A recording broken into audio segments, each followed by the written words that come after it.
Aviation travel is fantastic. It's smooth, it's efficient, it's getting even more comfortable for passengers. The problem is never getting from city A to city B. The problem is always getting to the airport.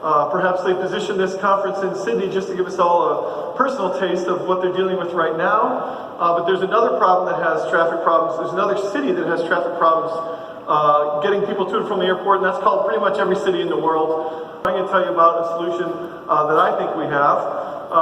Here we're looking at a congested roadway. Really not many more vehicles can fit along this road. But I think one of the solutions is right in front of us. We don't use the infrastructure that we have. Even on a congested road, only 15% of the actual road surface is being used. This gets a lot worse. This is in Dubai. There's a light rail corridor. There's 2 trains coming by. I bet they waited all day to get that photo. Light rail corridors are only utilized 1% of the time. So what happened is we have these transportation corridors that we aren't using effectively, and it means congested traffic, it means regional problems. So at Arrivo, we're developing tech to create high throughput fairways. So to put a number to that, a road can usually move about 2,000 vehicles per lane per hour. We're creating technology that can move 20,000 vehicles per lane per hour with many passengers in those vehicles, of course. We want to be 100% safe. To get that high throughput, it's a function of vehicle speed and the headway, how close they are together. So the innovation we've come up with is to move the roadway itself instead of move the vehicles. So you can imagine for dense urban areas creating a high throughput lane where you now have an electromagnetic highway, so you have a 100% safe way of moving these vehicles because they actually can't hit each other, let alone it's naturally energy efficient, and now you get a high throughput thoroughfare which can mainline regional traffic. This is a little bit more clear of what it could look like. You see we put down a dedicated roadway, and on that we put down electromagnetic coils with integrated power electronics, sensors, telemetry, and edge computing. And we do put an enclosure around it, but it's not a vacuum. Arrivo is a commercial service, and we think that creating an ambient pressure, high throughput lane is going to be much safer than anything else you can do. Of course, we can deploy this technology in tunnels or above grade, but we think we can do it right on existing roadways. Again, Arrivo is trying to be a commercial service and deliver massive high throughput values. So the idea is you can put down an Arrivo lane right on an existing thoroughfare and get effectively 10 lanes for one. This could mean, again, mainlining regional transportation. One of the ways to take advantage of this high throughput is to have multiple products that run on the same infrastructure platform. So here we're showing the vehicle on your left. You can imagine driving an existing car and getting onto it. But of course we have a package delivery vehicle and a metro transit style vehicle. All of these share the same chassis, share the same infrastructure. Also, they're all multimodal. Certainly in the near term, you can operate a metro or a package delivery vehicle being multimodal by putting a driver in it. As level 5 autonomy comes online, you can imagine sort of the vehicle on the far right, where you now have a full autonomous Lyft or Uber, delivers you full door-to-door. A couple of advantages we have here is we can really drive the cost of the vehicle down. Again, the onboard power plant is effectively a golf cart, and you can move very high speed in the system, and then also completely multimodal for off-alignment pickups. You can do all kinds of really interesting things, like integrate naturally with the fabric of a city.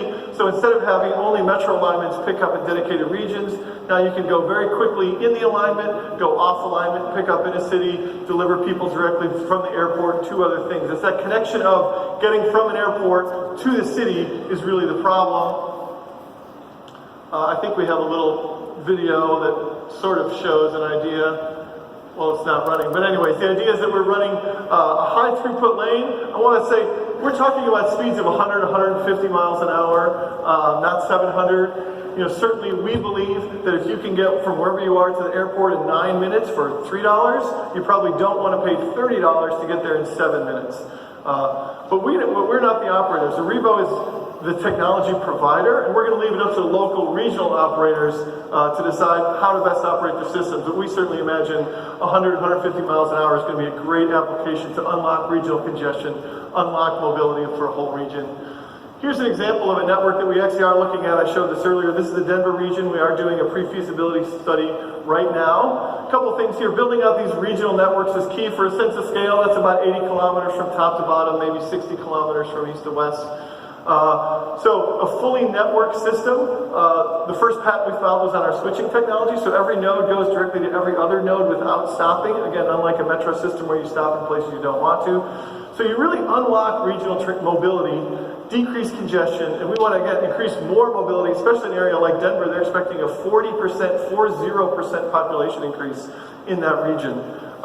So now you've got, again, this opportunity to mainline to the airport. And what does it mean for operators? Well, I know the theme is future-proofing the industry, but future-proofing sounds like you're building a moat to defend against technology. What I think you should do is build a bridge and connect to future technology. So you want to future engage with technology. Here's a quick example of a Revo running on a bridge. Probably won't do that in the near term, but nonetheless, again, we can sort of deploy this to unlock regional mobility. And here's something to think about for airline operators. As I said, a Revo doesn't plan on operating the system itself. Well, airlines are the world's greatest transportation and mobility operators, bar none. You just have to be in a position where you're fed passengers that you can't control the whole experience. I know a lot of people in this room are already looking to broaden their experience. Think about operating the ground level transportation as well. Not only do you get to control that customer experience, but you also get the additional data layer that comes with that. And really understanding the way passengers move is going to really be where the value comes in the long term. And then you can think about new products and services that can be offered. What about a distributed check-in? So here you've got an Arrivo terminal or a Qantas terminal at the local downtown mall, maybe at the other mobility center. This one's kind of showing it in Penn Station. You can check in, you can do security here because we're an enclosed system. You can get delivered directly behind lines, you can get delivered directly to the airport, you can get delivered directly to the terminal, you can get delivered directly to your gates. Think about in the future, you're delivering people in boarding order. That's maybe a longer term scoop. Obviously, serial boarding of hundreds of passengers is always going to be the limiter, but I can't fix that. So there's new opportunities. You can even think broader than that. Now, how do we build airports out? Think about distributed terminals. Airlines suffer from curfew restrictions, from runway restrictions. If you could really distributize the airport and still have easy access, it starts to get exciting. If you could maybe distributize the airports completely. Effective ground transportation can deliver more people to the airports. Airports are fantastic. They scale infinitely. The same airport right here connects me to Los Angeles and some people to Singapore and some people to London. That kind of scaling cannot be matched. So the problem is really unlocking surface transportation to get people there. So the question that I like to ask everyone that comes to work for me, and I think we can all ask ourselves, is not how do we engage with the technology or how do we future-proof, but really, what should the future look like? I'm not saying it should look like that, that's a stock image. But that's a broad question. If we have unlimited surface transportation, what could the future look like? And I think it's going to unlock a question that we pre-answer no to all the time, which is, can I go to Melbourne tonight and meet my friend for dinner and still get home tonight so I can take my kid to school in the morning? The question isn't, can I do it? You pre-answer no because you're expecting long delays at the airport, getting from the airport to your final destination. If you can integrate airports to the surface of the fabric of the city with surface transport, then you unlock, and now that question is, should I take this flight tonight? The answer is going to be yes. So hopefully we build a great future together. Thank you.